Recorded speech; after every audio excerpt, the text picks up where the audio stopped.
tudo bem? Eu sou a professora Cláudia Cristina Mendes Kiesel.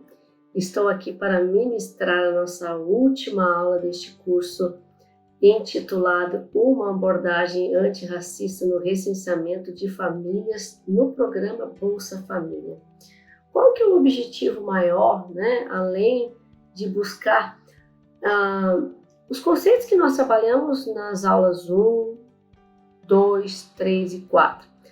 Eu estou hoje aqui nesta aula, né, nossa última, como eu já falei, para falar um pouquinho sobre os estudos de casos, né? Que casos seriam esses, né? Nas aulas anteriores eu falei para vocês das estatísticas, né? De como que esses programas assistenciais dos governos, do governo, né? Podem ajudar, podem contribuir para que nós tenhamos um avanço na sociedade em termos de democracia racial, diminuição de violências e etc. Então, nessa última aula, eu convido vocês a buscarem esses conceitos das aulas 1, 2, 3 e 4, refletirem sobre eles, né? Para quê? Você deve estar perguntando assim para a professora, né? Para quê?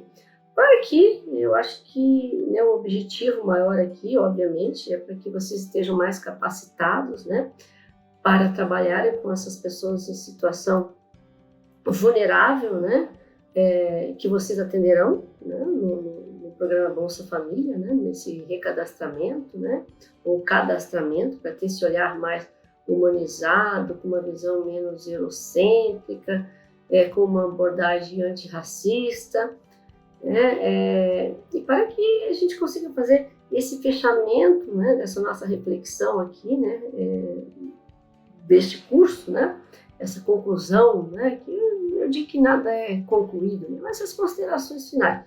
Eu gostaria de mostrar para vocês esses estudos de caso, né, que são estatísticas que mostram, né, como que esses programas assistenciais realmente atendem os mais vulneráveis, né?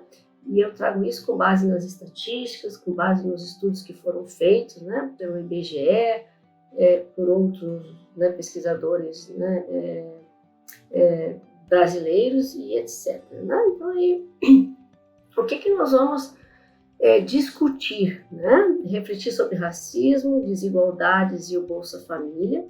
Né? Já falei para vocês em aulas anteriores, né, que o racismo é histórico, né, que a escravidão deixou um legado de violência, né, e nós temos que olhar para esses 400 anos de escravidão que nós tivemos no Brasil e como eles nos afetam, né, afetam muito, né, a população preta, muito, e de uma maneira indireta, né, como todos vivemos em sociedade, nos afeta também, né?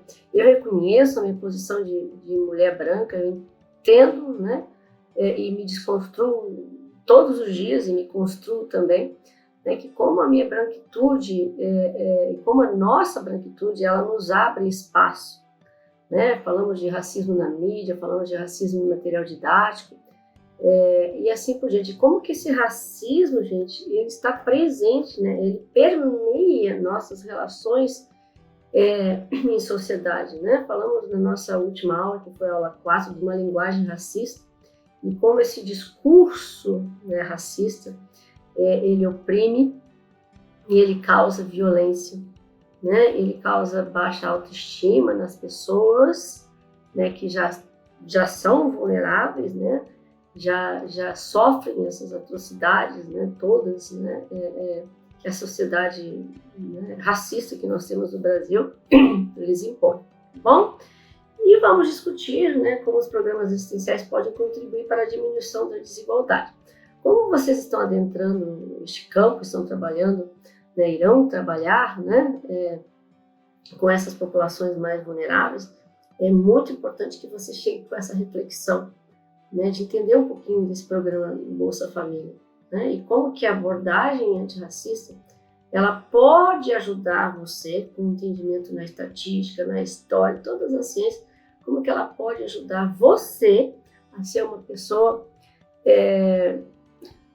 menos racista, porque nós temos, né, eu como branca digo a vocês que, infelizmente, né, dado aquele discurso naturalizado que a sociedade nos impõe, né, eu tenho que me desconstruir todos os dias, né, e vamos, obviamente, fazer esse fechamento com as considerações finais e também vou falar dessa atividade avaliativa que vocês terão que fazer como forma de reflexão sobre tudo que foi trabalhado aqui. E essa atividade avaliativa, vou falar no final da aula, e vocês, obviamente, terão tempo para concluí-la, tá certo? Então, vamos começar. Nós falamos nas aulas anteriores, né, eu venho aqui e parece assim, a professora Cláudia está repetindo conteúdo. Esse curso é um curso bem básico, gente, de capacitação. Então, isso tem que ficar, assim, na mente de vocês. Tá? Quem são essas pessoas que participam do programa Bolsa Família? Tá? Cor preta ou parda. Né? Também discutimos, né, o Movimento Negro muito fala da questão pardo, o que é o pardo. Isso aqui é um dado do IBGE, né, um texto, um trecho, que foi, que é, né, um dado, né, do nosso último censo, né, mas também a literatura que discute, né, porque falamos do pardo, né, porque não falamos preto. Alguns teóricos acreditam, né, que não existe uma pessoa de cor parda, né, que isso também foi uma construção hegemônica, que isso também foi uma construção eurocêntrica. Né? Mas vamos deixar, né, essa parte para um outro curso. Vocês podem procurar mais informações no Google, né, que eu sei que vocês têm acesso, e para vocês entenderem, né, o porquê, né, dessas discordâncias, né, de alguns pesquisadores no Brasil com relação à própria palavra parda. E no que diz respeito à composição familiar, eu não sei se vocês lembram, né, são famílias monoparentais femininas com filhos, tá? Independentemente da idade, que somam mais de 10 milhões de pessoas no Brasil. Tá? Então, dentro desse montante, né, que eles estão falando, 49,5% do total. Tá? E tem um dado aqui, né, cabe ressaltar que a população negra, preto ou pardos, né, isso está, né, no documento, conformou cerca de 2/3 dos desocupados, 64,2% dos subutilizados, no que está no documento, né, do governo, e 66,1% na força de trabalho. Quanto ao emprego, o relatório indicou que a taxa de desocupação da população preta ou parda foi maior do que a população branca, tendo alcançado a maior diferença entre 2017 e 2018. De 4,6 percentuais, né, segundo o IBGE, o dado de 2019. Com o mesmo grau de instrução, a taxa de desocupação é sempre maior para os pretos ou pardos, né, segundo o IBGE. Ainda nessa pauta, em 2018, enquanto 34,6%, vejam vocês só, das pessoas ocupadas de cor ou raça branca estavam em ocupações formais, entre as de cor ou raça preta ou parda, né, segundo este documento governamental. Então, vocês lembram que eu falei lá nas aulas anteriores, né, que infelizmente ainda, né, a população preta em situação vulnerável ainda está, né, no mercado de trabalho com os trabalhos mais piores remunerados. E aí eu sempre pergunto, né, quando você que vive, todos nós vivemos em sociedade, né? Você dá uma voltinha no seu bairro, na sua universidade, no shopping, né? Nos restaurantes onde estão os pretos e pretas, que funções que eles estão ocupando dentro da sociedade. Você já fez essa pergunta? Né? Tem uma atividade que eu sempre faço com meus alunos, né? Para que eles tenham, né, essa sensibilidade, né, porque é muito fácil, né, você olhar para uma criança preta, um menino preto e dizer, né, esse já nasceu bandido. Né? A gente sabe que nós somos seres humanos e nós somos construídos socialmente, né, dentro desse contexto histórico, político e geográfico, né, de onde nos encontramos, né? E nós somos frutos dessas relações, né? E por que esta população ela é menos remunerada, ela sofre mais violência, né? Por que ela, né, faz parte de mais de 70% 75%, como eu mostrei para vocês aqui, das pessoas que são beneficiárias do programa, né, Bolsa Família. Né? E segundo Almeida, né, alguns casos, né, do Bolsa Família, segundo Almeida, 2018, de uma pesquisa que foi realizada, obviamente, existe uma forma sistemática de discriminação que tem a raça como fundamento e se apresenta por meio de ações conscientes e ou inconscientes, as quais desagam em assimetrias, benefícios, a depender ao grupo racial a qual pertenço. E lembra que eu falei para vocês, né, dessa questão do que já está naturalizado? Tá? Então, existe uma forma sistemática de discriminação, que tem raça como fundamento. Né? E, infelizmente, né, isso não é a professora Cláudia somente falando, né, são os estudos que nos mostram. Né? E quantas vezes, né, nós presenciamos na mídia casos de como você pode ser advogada, como você chegou até aqui, né? Você sendo preta, né? Porque quando muitas pessoas que racistas de nosso país, quando eles olham, né, um preto ou uma preta, muitos não conseguem enxergá-los em posição de poder.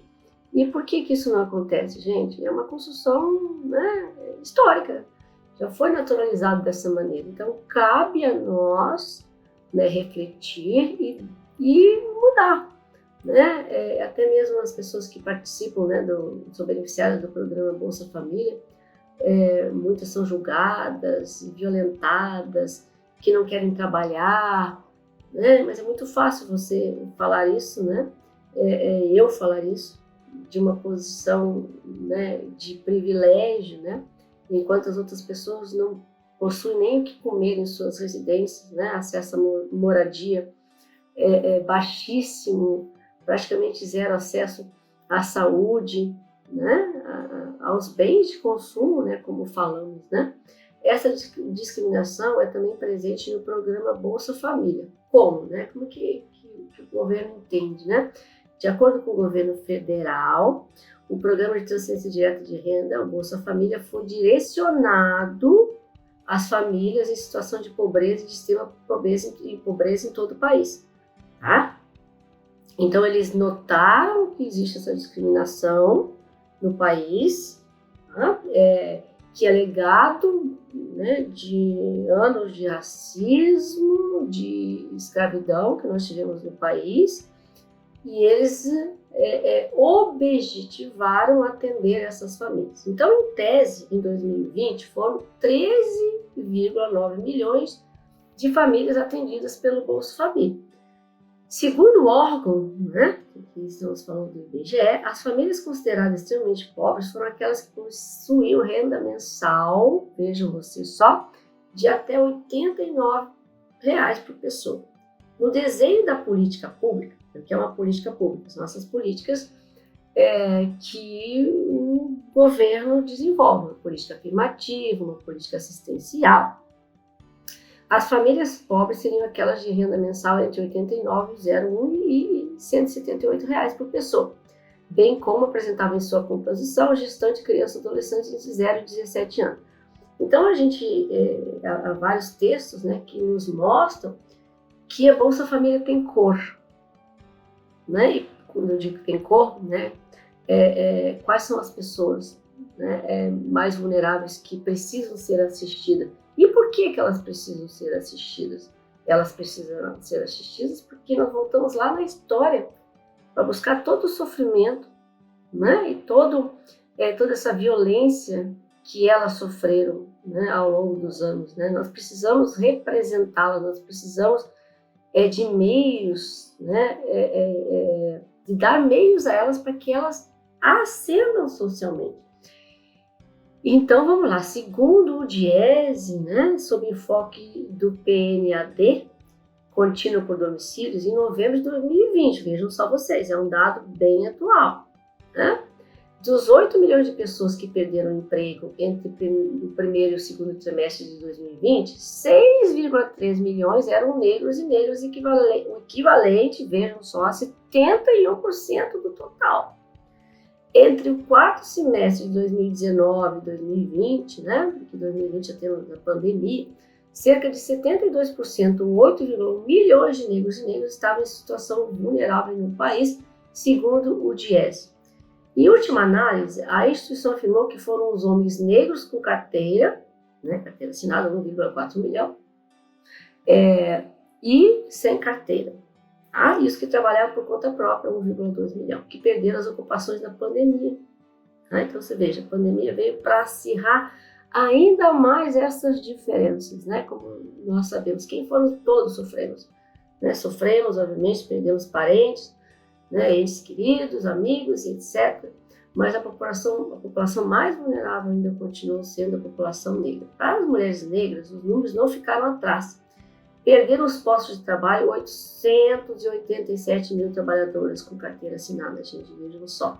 620 mil sem carteira também, 886 mil trabalhadoras domésticas e 875 mil trabalhadores por conta própria, né? Voltando àquela ideia, né, da nossa última aula, né, trabalhadoras domésticas, né? Essa palavra ainda é muito criticada por várias pesquisadoras, né? Por que usar as trabalhadoras domésticas, né? Por que a palavra doméstica? Vou domesticar, né? Então, assim, é uma palavrinha que a gente também tem que pensar e ter um pouquinho de cuidado, né? Algumas dizem as secretárias, pessoas que trabalham em residências, né? Então, assim, para evitar o uso desta palavra doméstica. Mas, obviamente, né, que há discordância também, né? Vamos lá. Desigualdade racial e o Bolsa Família, né? Eu sempre peço para vocês fazerem essa atividade até para vocês, né, já irem alinhando o pensamento para a nossa atividade final, né, que é a nossa atividade avaliativa, né, que vocês precisarão fazer. Então pegue lá uma folhinha de papel, seu caderno, bloco de notas do celular e vamos escrever, ok? Eu faço sempre esse convite de escrever porque essa conexão com um curso que está sendo aqui gravado para você assistir depois, né, onde você estiver. E a relação com a escrita é muito importante, porque quando você escreve, você reflete sobre si mesmo. Eu falei na aula 4 sobre a professora e ativista, educadora Conceição Evaristo, ela fala sobre escritas de si.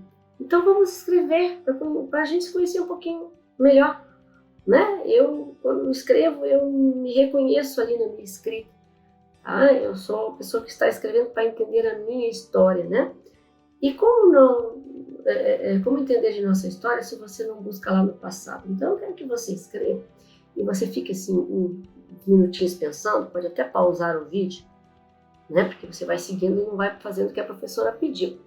Por que você acha que a população preta é mais representada nos programas essenciais do governo, em especial no Bolsa Família? O que eu falei para vocês nas aulas anteriores que vocês podem colocar aqui. Tá? Então, podem pausar o vídeo, escrevam, né, algumas linhas, ou escrevam em forma de tópicos e depois organizem as ideias de vocês. Tá? Com base naquilo que vocês leram, que vocês assistiram nos vídeos, porque vocês assistiram, vocês fizeram as leituras. Tá? Vocês precisam sair deste curso com uma reflexão. Tá? Que vocês precisam abordar essas famílias com uma abordagem distinta. Tá? E essa abordagem distinta seria qual? Uma antirracista.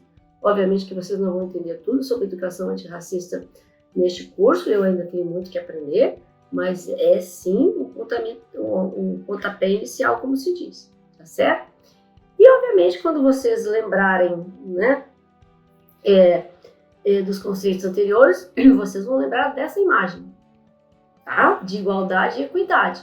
Né? Quando eu digo equidade, quando eu coloco, né, aqueles 2 degraus, né, aqui no de equidade, eu estou dando à pessoa a oportunidade. Eu tenho que ajudá-la a ascender. Tá? Obviamente, dentro dessa ideia de ascender, eu vou ter que ter, né, programas de assistência a essas pessoas. Tá? O exemplo da lei de cotas, né, que é uma ação afirmativa. Dentro das universidades, né, nós temos a questão aqui falando da questão racial, né? Os pretos e pretas, elas têm um determinado percentagem. E quando eles entram, eles tiveram uma educação muito mais deficiente do que os brancos, e como que as universidades vão trabalhar com essas pessoas dentro da universidade. Então lá também precisam ser criados projetos, para que essas pessoas, né, consigam, né, acompanhar aquelas pessoas que já estão lá no alto, tá? Porque não estamos aqui. Lembra da questão da hierarquia de raças que eu falei para vocês? Que foi construída, né, a partir da colonização, do velho mundo, do europeu, que chegou com essa mentalidade que era, né, era o correto, que essa visão de mundo era o correto, né, era correta, que vamos apagar, vamos silenciar, né, vamos impor nossas religiões, né? Também isso aconteceu no Brasil, fazendo apagamento histórico, né, de como, aqui eu trago os povos originários, né, como que eles entendem essa relação, né, com a terra, com a natureza. Isso foi feito um apagamento, né? Por quê? Porque eu tenho poder, eu chego com a minha verdade, eu estou impondo a minha verdade a vocês. Eu não estou impondo a vocês a minha verdade, eu estou expondo aqui com base nas estatísticas, com base nos estudos que foram feitos, para que vocês, aí no cantinho da casa de vocês, onde vocês estão, não sei onde vocês estão me assistindo, que vocês reflitam e que vocês partam para ações. Como que vocês vão mudar? Como que vocês vão mudar essas realidades? Então, eu acredito que vocês lembram, né, dessa imagem na aula passada, e qual a relação dela com o Bolsa Família? Vamos escrever um pouquinho? Porque já vou preparando vocês para a atividade avaliativa. O que nós falamos? Qual que é a relação? Então, por que é importante? Aqui na igualdade você fala assim, mas a Constituição fala que nós somos todos iguais. E como todos iguais ali, ó, isso que falamos, somos todos iguais. Mas olha aquela criança ali, né, ela não está conseguindo assistir ao jogo. E como que você vai fazer para ela assistir? Isso aqui obviamente, gente, é uma linguagem simbólica, né? Como que você vai fazer para que ela consiga também ascender? Os programas assistenciais, né, são muito importantes. Vamos lá? Então aqui temos outra questão, você deu a igualdade, a gente fala que a Constituição são todos iguais, devemos ser tratados todos iguais. Todos devemos ser tratados iguais perante a lei, na verdade. Somos tratados iguais perante a lei? Reflitam sobre isso, né? Somos? Deveríamos, mas somos? Não. Aí vem a equidade, vem a equidade que nós já falamos.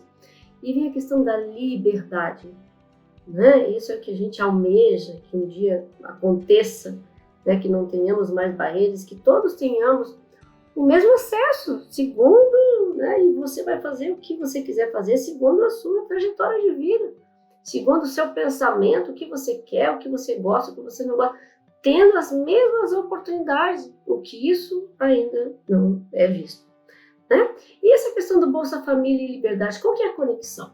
Como que o Bolsa Família, como que esse programa pode ajudar essas pessoas e dar mais liberdades a elas?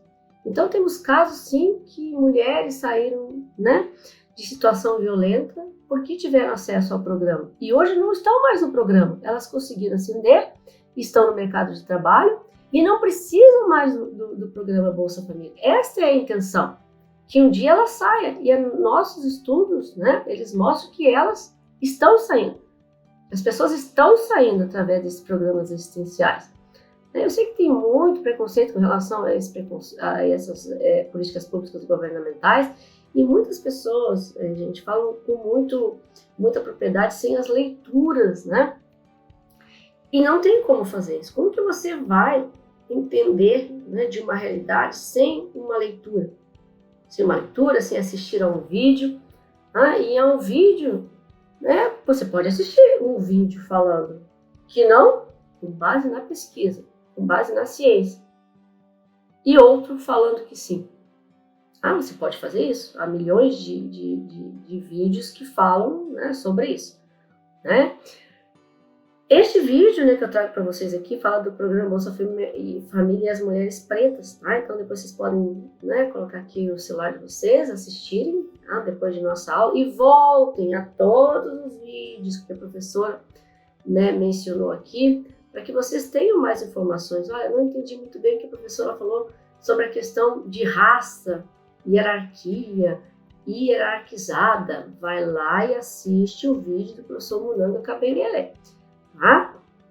Ele fala com muita propriedade, ele é antropólogo da USP, e ele fala com muita propriedade, dando exemplos simples que irão fazer você sim pensar de maneira diferente, tá? Então, quando nós buscamos informação sobre qualquer programa do governo, tá, nós não podemos cair no achismo. Nós precisamos buscar a informação na literatura científica, tá? Porque aqui estão os dados, é a ciência, eles nos mostram, né? Por que nós precisamos de dados científicos, né? Para isso, tá? Então, assim, não é da noite para o dia que você vai mudar a sua consciência. Não é somente assistindo a este vídeo que você vai mudar totalmente como pessoa, mas é um passo. Tá? Eu espero que esse curso, né, nós já estamos chegando na reta final, que ele tenha dado a você a oportunidade de fazer uma reflexão. Tá? Então isso é muito importante. E você fazer uma reflexão, se você está aqui conosco, você está dentro dessa plataforma, você foi selecionado para fazer o seu papel com excelência. Como que você vai adentrar esses campos, né, dessas pessoas que já são vulneráveis? Com que olhar, com que escuta ativa que você tem que entrar? Né? Então tenhamos muito cuidado para que a gente não gere mais violência. Violências simbólicas, mais preconceitos. Até o teu olhar com uma pessoa, né, de medo, a pessoa já vai se sentir, né, assim, com uma autoestima mais baixa. Então, assim, vamos tentar entender um pouquinho dessa abordagem antirracista, que com certeza isso vai ajudar muito vocês. E não vai ajudar somente com relação a esse projeto que vocês estão aqui hoje, né, trabalhando. Isso é para a vida, tá, gente? Isso é para a vida de vocês, tá? Então, é muito importante que vocês consigam, né, pelo menos fazer essa reflexão inicial, tá? Então vamos lá, né? Souza 2017, novamente, eu trago dados para vocês. Entende-se por programas essenciais de distribuição de renda as transferências de renda em que o beneficiário recebe um valor monetário sem ter contribuído diretamente para financiá-lo ou sem alguma forma de contrapartida. Qual que é o pressuposto, professor? O pressuposto central é de que articular uma transferência de renda é uma transferência de renda com políticas e programas estruturantes, principalmente no campo da educação, saúde e trabalho, direcionadas a famílias pobres, pode interromper, olha que interessante, o ciclo da pobreza, né, do presente e sua reprodução no futuro, possibilitando o enfrentamento da desigualdade social. Então aqui vocês têm uma dica bem interessante, né, de uma justificativa da importância destes programas. Tá bom? No Brasil, os maiores programas assistenciais de transferência de renda, né, é o LOAS, que eu acredito que vocês, né, conheçam, né? BPC, o LOAS, e o benefício de aposentadoria rural e o programa Bolsa Família. Então, o Bolsa Família está entre um dos maiores. Podemos até entendemos que entra governo e sai governo e o Bolsa Família continua. E vocês já se perguntaram por que continua, independentemente de nossa visão política partidária? Porque os dados nos mostram, gente, os estudos de caso nos mostram que está dando certo. Se está dando certo, se nós estamos diminuindo a desigualdade, vamos continuar. Então, o próprio programa Bolsa Família, ele também nos ajuda a trabalhar com a questão do racismo estrutural tão presente em nossa sociedade. E a ONU, como eu já falei nas outras aulas anteriores, né, esse organismo internacional, já alertou o Brasil há 10 anos atrás, minha gente, que o Brasil precisaria investir em ações governamentais para diminuir o racismo estrutural que causa violência. Tá? Então, o Bolsa Família está, sim, ajudando o governo federal, né, independentemente de partido, a fazer isso. Bom, então, se está dando certo, vamos continuando. Ah, professora, mas essas pessoas vão ficar a vida inteira recebendo Bolsa Família? As estatísticas mostram, gente, que não. Mostram que muitas pessoas já saíram da pobreza, como eu falei, deixaram o Bolsa Família, porque depois que você consegue uma renda, essa transferência de renda do governo para você para. Você não precisa mais dela. Tá? Então a ideia é essa. Você pode me perguntar, professora, mas não tem, né, coisas erradas? Gente, coisas erradas tem tudo. Tá? Tem pessoas, né, por exemplo, que eu dou para vocês aí na época da pandemia, que pessoas estavam recebendo sem precisar, né, do auxílio governamental. Né? Está certo? Não, não está certo. Fazendo isso, você estaria contribuindo para uma educação antirracista no país? Não. Porque se você é uma pessoa que não estava precisando e você usou desse dinheiro, por que usou? Aí vem a questão ética de cada pessoa. Aí eu sempre digo, né, que ética tem tantas definições, né, que ética é aquilo que você está fazendo quando ninguém está te assistindo, quando ninguém está te olhando fazer, né, é com você. Obviamente, poderíamos fazer um curso inteiro de ética, né, mas não é o objetivo aqui, né? Então a gente fala, como eu já venho falando em algumas aulas, que negar e silenciar é confirmar o racismo. Aquele silenciamento, se você ouvir uma pessoa, ou uma pessoa mesmo que esteja trabalhando com você nesse programa Bolsa Família, né? Mencionar uma frase racista, uma forma de preconceito, o que você vai fazer? O que você, como cidadão ou cidadã, irá fazer? Né? Então, essa pergunta que eu deixo para vocês é: como que você está mudando? Qual que é a sua participação como cidadã e como cidadão neste país?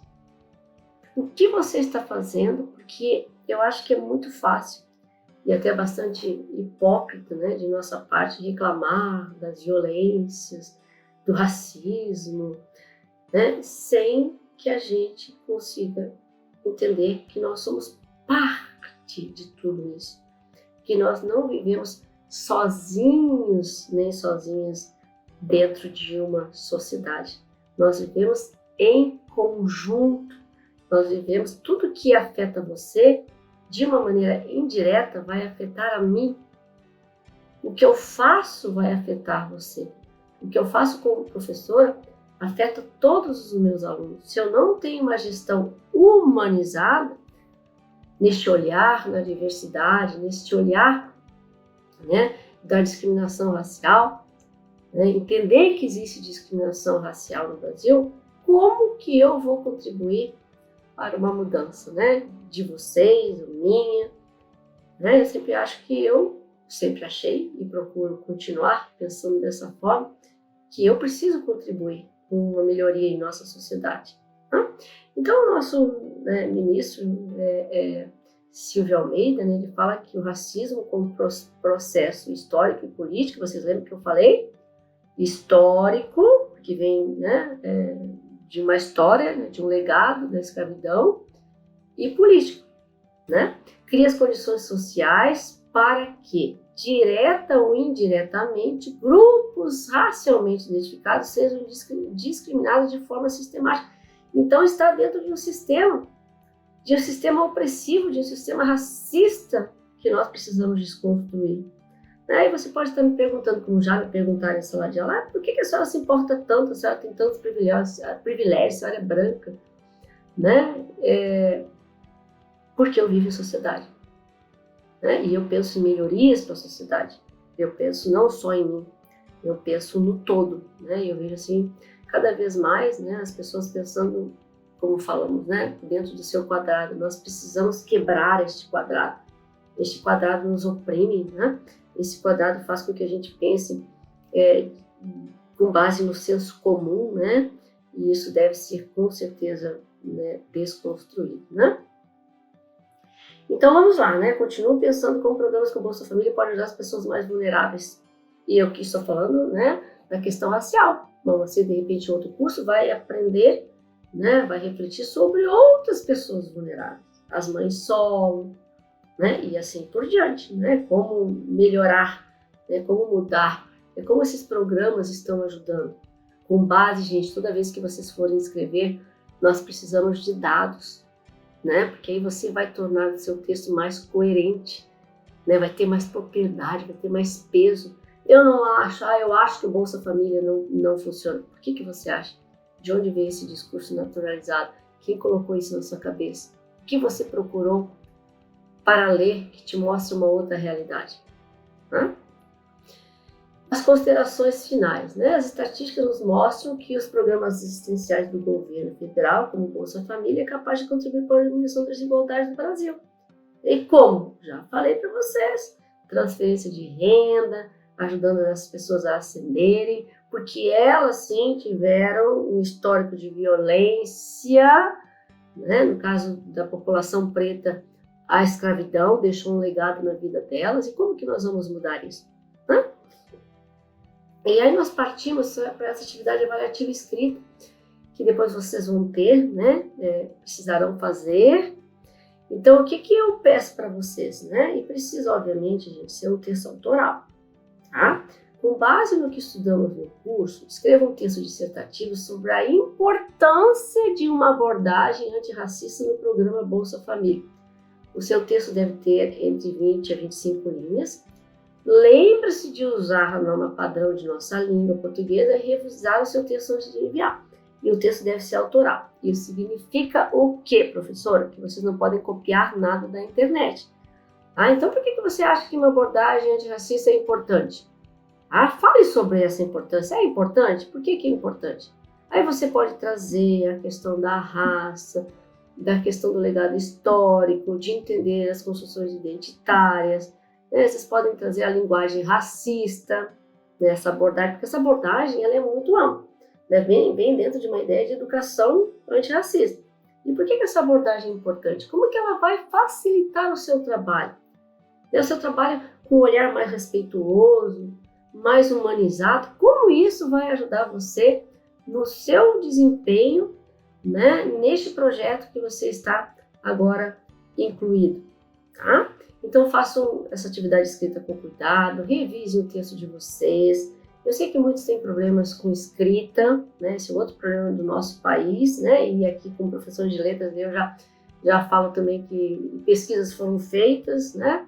E mostram, né, que é um problema estrutural também, né? Dessa deficiência toda que nós temos, né, na educação e que nós precisamos e podemos melhorar. Então, escrever assim, né, com uma perspectiva sua, né, como a Conceição Evaristo fala, essa escrita de si. Vamos reconhecer na escrita. Por que é importante para você? Tá? E por que é importante uma abordagem antirracista nesse programa Bolsa Família? Tá? Então, assim, um texto dissertativo, procurem, né? Professora, você escreveu um texto dissertativo, tem muita informação na internet. Tá? E claro que vocês aprenderam, né, em algum momento da escola. Você precisa justificar, você precisa argumentar, você precisa trazer dados, né, com base na ciência, para que o seu texto tenha coerência e coesão. Tá certo? Então, agradeço imensamente vocês estarem aqui comigo. Tá? Insisto novamente nas leituras de todos os textos, que vocês assistam a todos os vídeos, isso é muito importante. Eu sempre costumo falar aos meus alunos que a leitura transforma realidades, né? Eu já falei isso aqui na aula e falo novamente, né? E como nós precisamos investir em leitura crítica, leitura reflexiva, que você entenda que você é um sujeito, né, fazedor de sua história e que você pode mudar. E nós podemos mudar sim, né, dentro de nossos contextos, né, mudando nossas ações, nossos olhares com relação a essas violências todas praticadas na sociedade. Então, meu muito obrigada a vocês. Continuem fazendo as leituras e continuem, principal de tudo, gente, refletindo sobre a sua posição na sociedade. Como você pode contribuir para uma transformação sustentável de nossa realidade. Como? E você pode sim, né? Você pode sim. Nunca nunca deixe ninguém dizer que você não pode. Você pode sim fazer a sua parte e faça da melhor possível, né? Dentro daquele contexto que você tem, né? Porque eu acredito que nós podemos sim mudar realidades, né? Vai aos pouquinhos, né? Com passo de formiga, mas nós chegamos lá, tá bom? Então, o meu muito obrigada e até a próxima, gente. Tchau!